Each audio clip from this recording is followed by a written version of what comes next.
By the same token, I think that probably a lot of the fear and the anger and the lashing out that you see coming from the real religious extremists is probably based in, and again, I'm sort of, I'm just giving my opinion here, that when you get down to the nitty-gritty of the belief system, the real, the metaphysicals of the supernatural, that sort of thing they're maybe not quite as sure about as they would like to think. And you just don't want to die. Yeah. And so... Me neither. And you certainly can look at very specific situations, such as several years ago when Jan Crouch, who is the matriarch of the Trinity Broadcast Network, right? With the big pink wig, and she came down with cervical cancer, I believe it was, either that or ovarian cancer, a few years ago. Okay, now here's a network that has made tons and tons of money, largely upon the backs of a bunch of really ignorant believers who tune into shows featuring fellows like Benny Hinn. What does Benny Hinn do? Benny Hinn gets up on stages in front of thousands of people and does this and pretends to heal folks of everything from cancer to AIDS to, and get they jump up out of wheelchairs and what have you, right?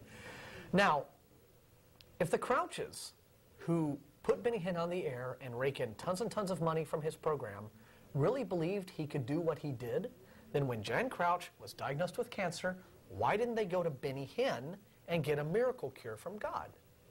Why did she check herself into Cedars-Sinai Hospital in the oncology wing and get treatment there, which, by the way, was effective? Good old science. It's because in the end, it's hucksterism, and they really, really don't believe that.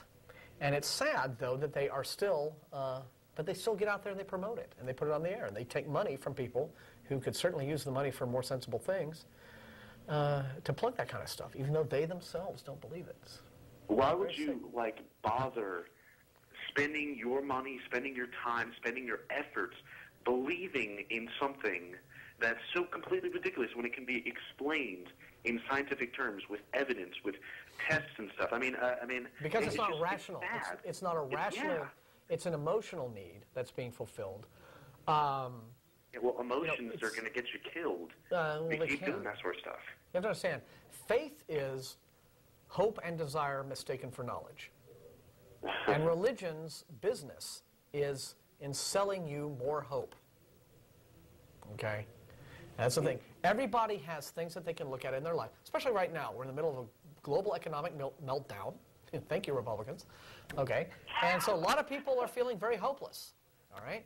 Oh, did I make a political statement? That's just my own. Not Representative AC or anything like that. So okay. A lot of people are feeling that they don't have a whole lot of hope in their lives. So, what did I read on the news? The religion alone doesn't do this. Again, psychics right now are making tons of money because investors don't know what's going to happen to their money and their investment. They don't know what's going to happen to their futures and their 401k and their, their IRAs or what have you. So they go to psychics now who just and pay them money to just comfort them, just sell them hope.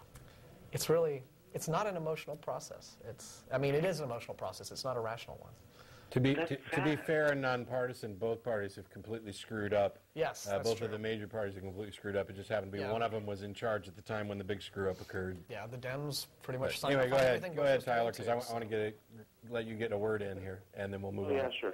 Well, I was just going to say, that's kind of sad that you're going to spend all that money on somebody who's going to tell you the future, someone who's going to prophesize things for you, when you can just, spend half of that money, go down and get something that will actually make you feel better, like a season pass to Six Flags or a 12-pack of beer.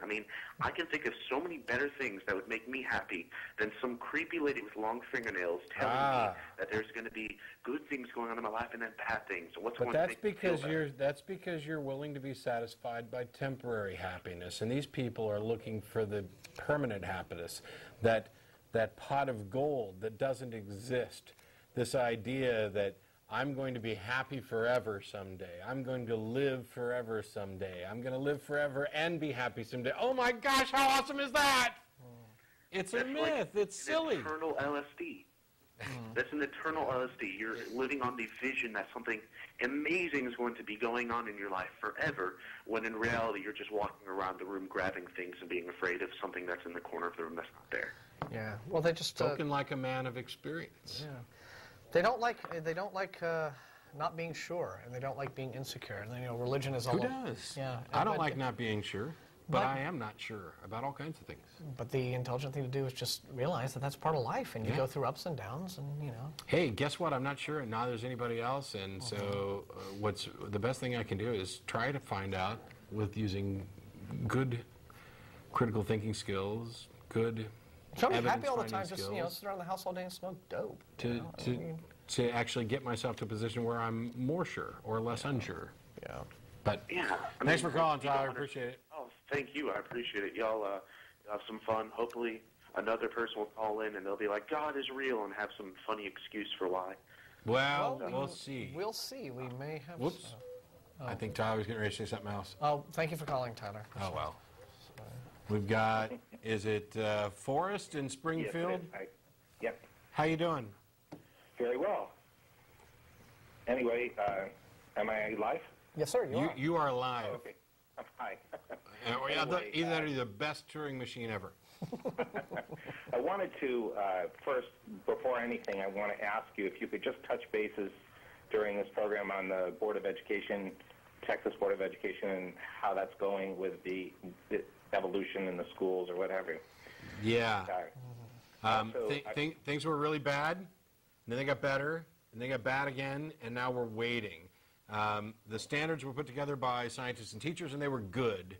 And then Dan McElroy and some of the young Earth creationists on the Board of Education got together and said, we want to add in the strengths and weaknesses language, and things were bad. And then after some discussion and voting, the strengths and weaknesses language was removed, and things were good. And then Dan McElroy decided that wasn't enough, so now he's added something to question the strengths and weaknesses specifically of common ancestry. That rider, as far as I know, is still on there. The vote is coming up. For all of you people who give a damn about education, about science education, and you live in Texas, and some of you, even if you don't live in Texas, write the State Board of Education and let them know that you care. Get in touch with groups like Texas Freedom Network, Texas Citizens for Science Education, to find out what, if anything, you can do. It may be as simple as sending an email or writing a letter, because I guarantee you that the anti-evolutionist crowd is busy contacting the State Board of Education to congratulate them on standing up for cultural diversity or whatever. Diversity academic of thought. freedom. Academic freedom. Yeah, whatever nonsense That's they're the most trying to use. insidious thing about the whole thing. You know, they are presenting themselves, of course, as being the champions of academic freedom. Yeah. Right? Now, are there links on your website? On the ACA website, there's probably not a link, but I imagine... TFN.org is the Texas Freedom Network. They're like the top dogs in terms of, keeping an eye on this sort of thing and keeping tabs on how things are going with the SBOE. TFN.org, you said? Yeah, TFN.org is the Texas Freedom Network. Good group. Okay. Also, there's, I believe, TexScience.org is the website for Texas Citizens for Science. And you've got blog posts up. And I do. I know well. on the Atheist Experience blog, whenever SBOE stuff comes up that I think is interesting and worthwhile, I'll do a little post there. And one thing that I did read recently is that the reason the SBOE got so bad, to where nearly half the membership of the SBOE is a bunch of right-wing creationists, young creationists, fundamentalist Christian ideologues.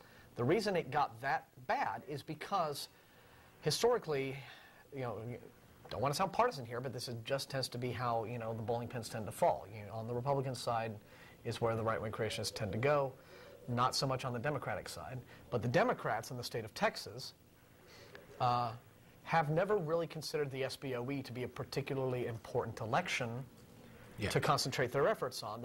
They've set their sights higher on more, legislative stuff. So they've kind of ignored the SBOE, and as a result, we now have this SBOE, which has become fodder for late-night comedians.